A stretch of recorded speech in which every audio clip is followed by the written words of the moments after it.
right, so day one, going back when the show first was an idea, did you ever think that it was going to make it to this point, to today? Well, I was a feature writer, so I just assumed it wouldn't get produced.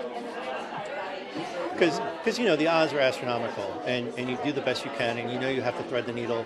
Sometimes it's luck. You can do the best script in the world, but if you don't have the right people in it, or if it's not the right year, or if they have too many procedurals, or if they're looking for something else, it's just not your time.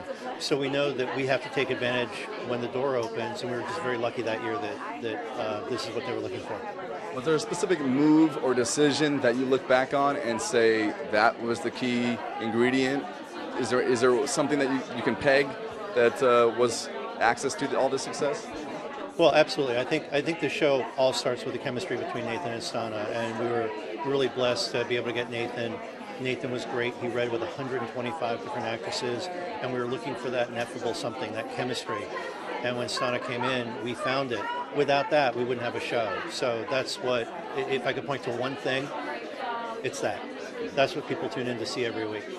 And just recently, this season, or at the end of last season, we found out about their romance finally. So it's 100. So do we need to wait another 100 to get to maybe a marriage or a baby?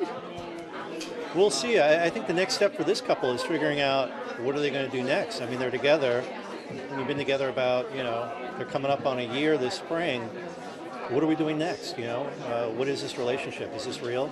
Are we taking the next step? How invested are you in me? How invested am I in you? So I think that we'll be wrestling with some of those big questions. And then if the TV gods allow us to stay on the air, hopefully we'll be coming up with twists and turns till the day it ends.